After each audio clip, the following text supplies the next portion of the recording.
প্রবাসীদের ন্যায্য অধিকার প্রতিষ্ঠার দাবিতে বাংলাদেশের অন্তর্বর্তীকালীন সরকারের প্রধান উপদেষ্টা ডক্টর মোহাম্মদ ইউনূসের সঙ্গে দেখা করেছে ভয়েস ফর গ্লোবাল বাংলাদেশিজের একটি প্রতিনিধি দল।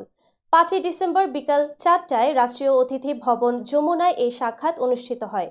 প্রতিনিধি দলের নেতৃত্বে ছিলেন গ্লোবাল ভয়েসের সম্মানিত ভাইস প্রেসিডেন্ট জনাব মাহিদুর রহমান এবং পররাষ্ট্র বিষয়ক ভাইস প্রেসিডেন্ট জনাব শারাফত হোসেন বাবু। এই বৈঠকে যুক্তরাজ্য, যুক্তরাষ্ট্র, অস্ট্রেলিয়া, কানাডা এবং আরব দেশগুলো সহ বিভিন্ন দেশের পরিচালক ও শীর্ষ কর্মকর্তারা অংশগ্রহণ করেছিলেন।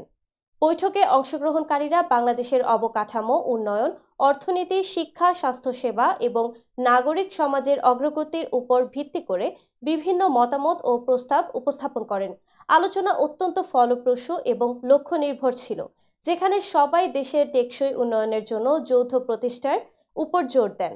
প্রতিনিধি দল বাংলাদেশের দীর্ঘমেয়াদী উন্নয়ন এবং সমৃদ্ধির জন্য আন্তর্জাতিক বিশেষ কৃতজ্ঞতা কাজে লাগানোর প্রতিশ্রুতিবদ্ধ। এই বৈঠকটি দেশের উন্নয়নকে এগিয়ে নিতে বৈশ্বিক অংশীদারিত্বের এক গুরুত্বপূর্ণ পদক্ষেপ হিসেবে বিবেচিত হচ্ছে। উপস্থিত মিডিয়া ব্যক্তিত্বের মধ্যে ছিলেন মিলেনিয়াম টিভি ইউএসএ ও মিলেনিয়াম নিউজ 24 এর সিইও জনাব তোফাজ্জল নূর, এনটিভি যুক্তরাজ্যের কর্ণধার সারোয়ার হোসেন, সংগঠনটির চেয়ারম্যান যুক্তরাজ্য প্রবাসী professor doctor Hasnat M Hossain MBE অসুস্থতার কারণে অংশ নিতে পারেননি।